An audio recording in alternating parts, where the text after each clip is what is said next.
Cookery சேனலை பார்த்து யார் வேணாலும் சமையல் பண்ணலாம். ஆனா சுவையான சமையல் பண்றது எப்படி? நான் இதயம் நல்லெண்ணெயில சமையல் பண்றேன். ஆஹா ஓஹோன்னு பாராட்டுறாங்க. நீங்களும் இதயம் நல்லெண்ணெயில சமையல் பண்ணுங்க, பாராட்ட வாங்குங்க. தினம் தோறும் வாங்குவே இதயம் இதயம்.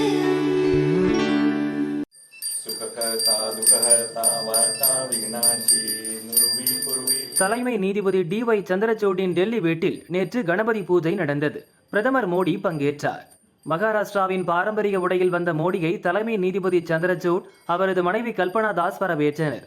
இந்த நிகழ்வு அரசியல் களத்தில் பூகம்பத்தை கிளப்பியிருக்கிறது.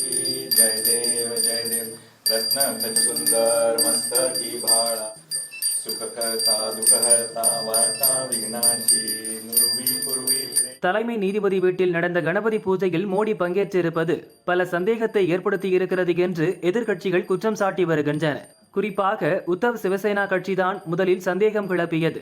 ஷிண்டே சிவசேனா உத்தவ் சிவசேனா தொடர்பான வழக்கில் இருந்து தலைமை நீதிபதி விலக வேண்டும் என்றும் வலியுறுத்தி உள்ளது. இது பற்றி உத்தவ் சிவசேனா எம்பி சஞ்சய் ராவத் கூறியது, அரசியலமைப்பு சட்டத்தின் பாதுகாவலராக இருப்பவர் அரசியல்வாதிகளை சந்திப்பது மக்கள் மனதில் சந்தேகங்களை உண்டு பண்ணும். எங்கள் கட்சி தொடர்புடைய வழக்கு தலைமை நீதிபதி முன்பு விசாரணையில் உள்ளது. அந்த வழக்கில் பிரதமர் மோடி எதிர்த்தரப்பில் இருக்கிறார். இப்போது மோடியை தலைமை நீதிபதி சந்தித்தது வெட்ட வெளிச்சமாகிவிட்டது. இனி எங்களுக்கு நீதி கிடைக்குமா என்பது சந்தேகம்தான்.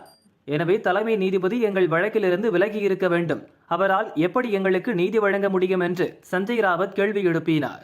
அதேபோல் ராஜ்யசபா எம்பிக்கள் தொடர்பான விவகாரத்தில் தலைமை நீதிபதி எதிர்க்கட்சிகளுக்கு சாதகமான தீர்ப்பு வழங்கவில்லை.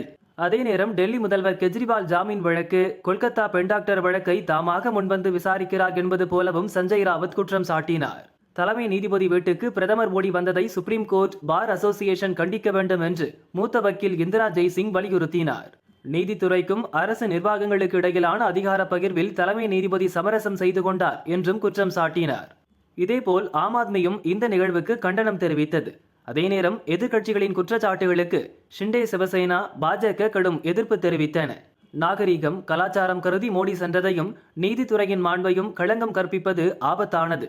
அடிப்படையில்லாத எதிர்க்கட்சிகளின் குற்றச்சாட்டு பொறுப்பற்றது என்று சாடின.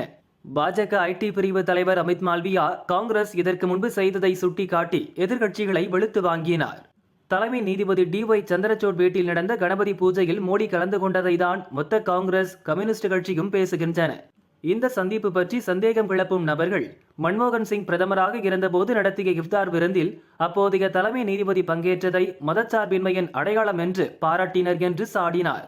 இந்த நிலையில் தலைமை நீதிபதி வீட்டுக்கு மோடி சென்றது பற்றி அரசு அதிகாரிகள் சிலர் விளக்கம் அளித்தனர். கணபதி பூஜையில் பங்கேற்க பிரதமர் மோடி உள்பட முக்கியமானவர்களுக்கு தலைமை நீதிபதி அழைப்பு விடுத்திருந்தார். பூஜை முடிந்து பிரசாதம் பெற்றதும் மோடி அங்கிருந்து கிளம்பிவிட்டார். சுப்ரீம் கோர்ட்டின் அதிகாரிகள் பலரும் அந்த பூஜையில் பங்கேற்றிருந்தனர் என்று அதிகாரிகள் விளக்கம் அளித்தனர்.